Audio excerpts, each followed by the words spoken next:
for around about 1.5 minutes at a time, versus something like 8 or 9 seconds for marketplace. So it has high share of voice, and it has high prominence, and there's only one ad unit on that page. So it's a great way of getting something that is important and unique, and immediately taking advantage of word of mouth marketing, because that's an action that one of your fans has undertaken, and you can broadcast that to friends only.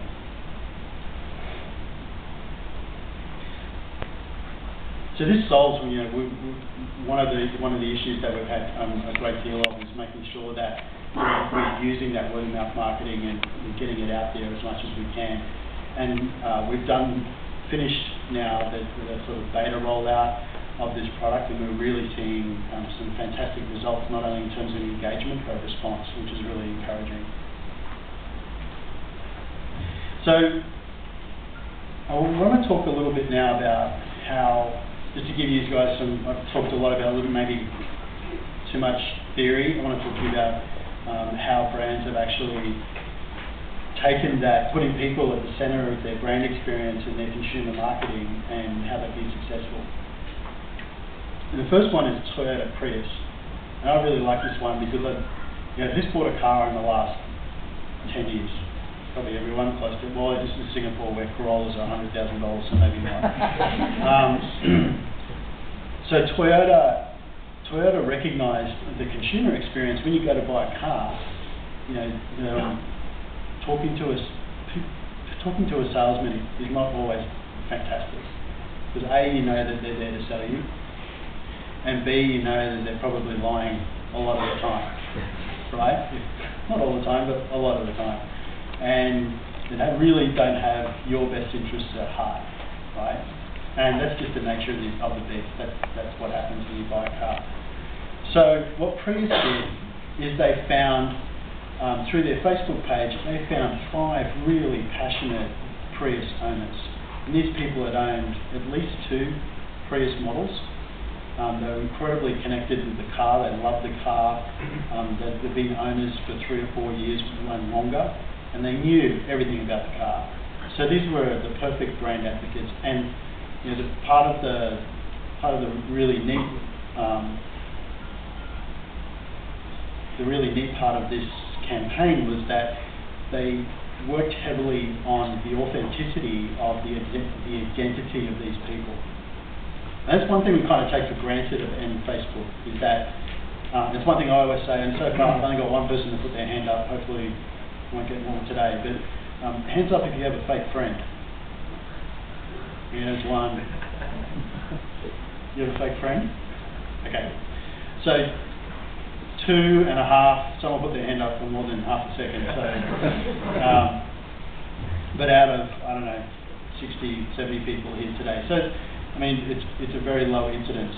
So, I think if we were sitting here a few years ago, and I'd say to you that 700 million people would put up their unique identity on the web, and they would actually tell the truth about who they were in a relationship with, their age, you'd all kind of laugh, because it's never happened before.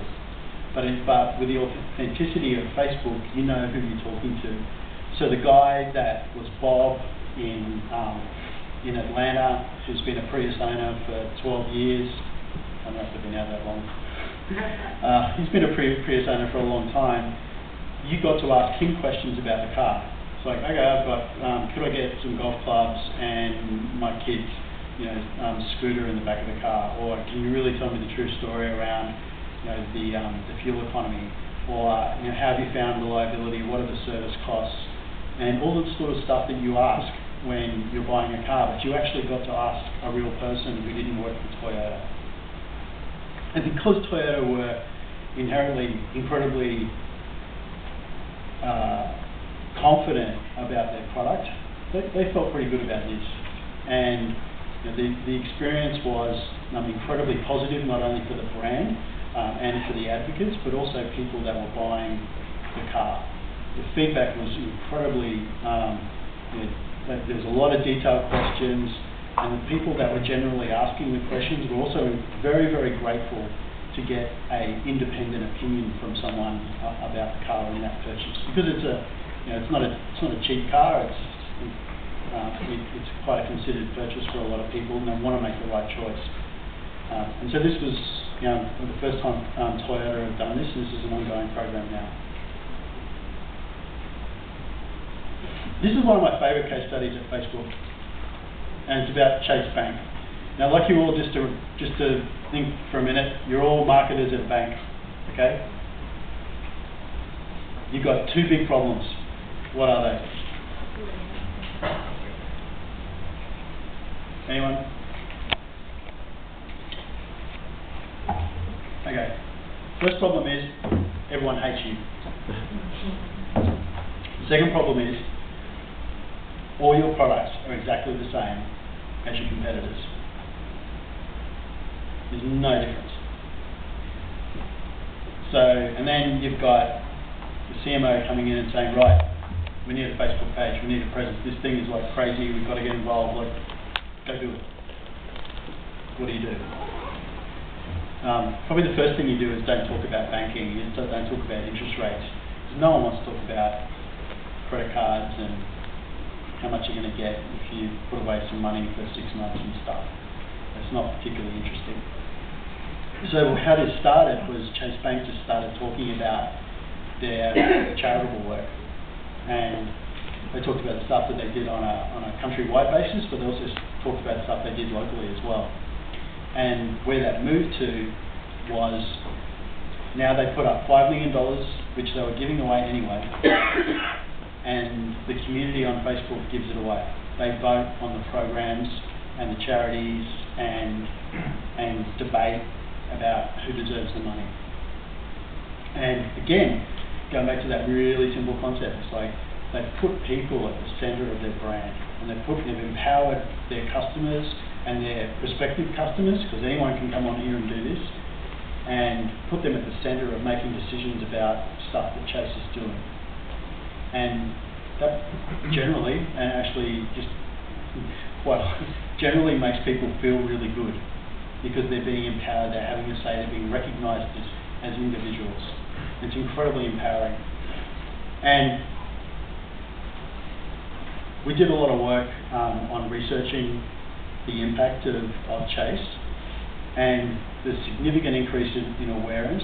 But I think the most compelling thing was that the 9 million people had an improved opinion about Chase, and 3 million people were more ready to recommend Chase over any other bank.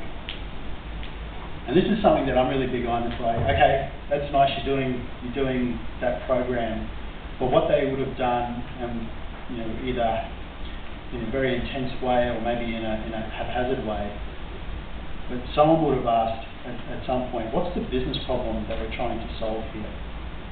And ultimately, for a bank, you're looking for new customers and you're looking for good customers, and you're looking for. And when you think about the people that get involved, usually in charitable work, they're usually connected to high net worth people, and all adds up to good customers for the bank and people that are willing to speak about the bank positively. So yes, they were doing some great stuff for the community and for charity, but at the end of the day, they drove their business metrics in the right way. This is a really key learning about if you're sitting there thinking, should I be on Facebook, shouldn't I? The first place to start is, what's the business problem you're looking to solve? And then ask another question. If I am going to communicate with my customers, what is the tone and personality of our brand, and how are we going to engage? And this is all before you step forward into Facebook. And if you don't have good answers to those things, just don't do it. Starbucks is probably one of our largest and most important customers, because they've been with us for close to 5 years, which is really the beginning of Facebook. And it's a great story because they too use the platform in how we believe it should be used, again, putting people at the centre. But they, at the end of the day, the business problem they're trying to solve, I'll get to another one in a minute, but ultimately they want foot traffic, they want people coming through the door and buying their product. And they, in all of the stuff they do on Facebook, they only sell around about, in terms of pure selling, 10% of the time. The other 90% of the time, they do two other things. The first thing is they build their brand. And they do that by making people feel good about walking in and handing over $5 for a coffee. And they talk about their charity work. They're a big sponsor of World AIDS Day.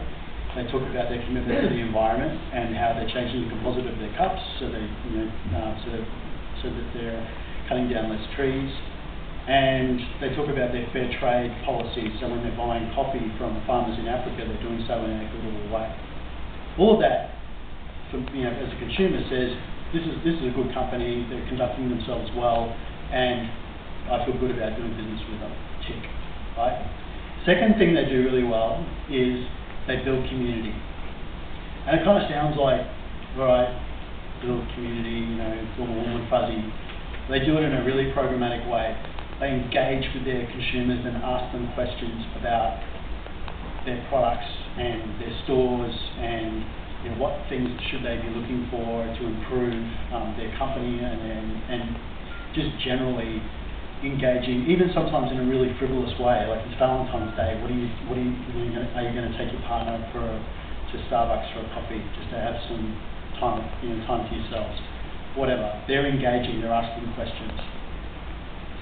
And that brings the community in, very much like the Chase example, and engages the community with the brand and gives the community ownership of the brand. They feel like they have a say in it being recognised. And then they sell. And they sell to solve business problems. They sell and push traffic to store around times and locations that perhaps aren't performing that well. And more recently, you would have heard that Starbucks has rebranded somewhat. They've taken coffee off their logo. And so they did a number of promotions which were Free Pastry Day. Now, if you look at that from a high level, you go, oh, that's easy. Anyone can give away stuff and drive traffic to their store. But what they were doing was go to the store, buy a coffee, and we'll give you a free pastry. They want people to associate food with Starbucks, not just coffee. So they want people to understand that, yes, this is a place to get coffee, but it's also a place to get a sandwich or a pastry or a muffin or blah, blah. Because they want to diversify their businesses, not just to be about coffee, but also having something to eat.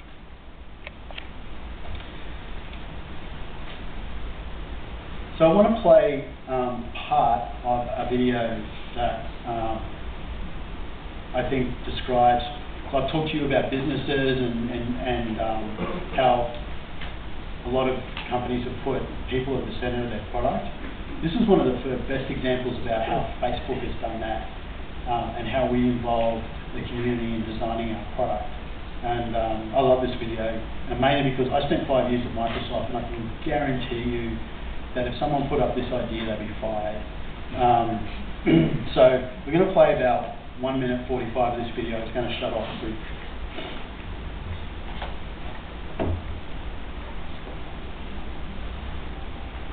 I've been a Facebook engineer for about 3 years.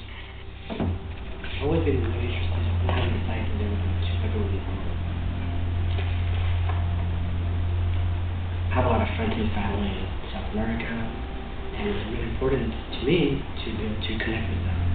But if you didn't speak English, it's hard for you to sign up and use the site. I mean, the challenge was really huge. So first, the interface of Facebook is relatively big. And some of the words like poke or newsfeed are our own idiom. Facebook has over 300,000 words. All the text is dynamic, and we wanted to have every language. We realized that it wasn't a straight up translation that we could just hand over someone to translate. Basically, what we decided to do was to build an application that would give the users the ability to translate the site. So as you browse Facebook pages, you're actually able to submit translation by clicking on words in the interface, and that's completely new. That hasn't been done before.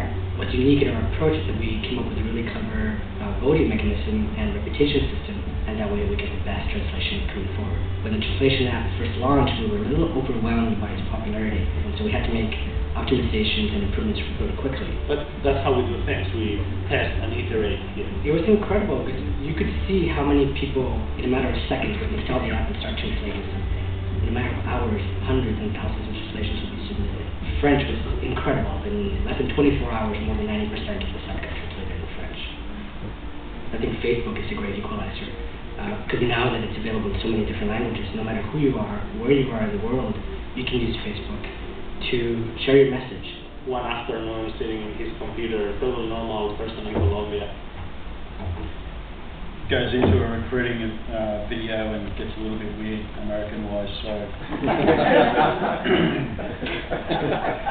I'm sorry for the Americans in the crowd.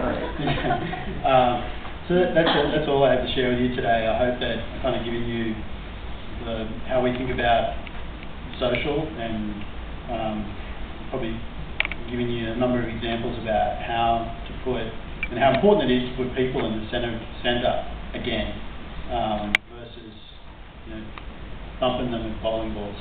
So thank you very much.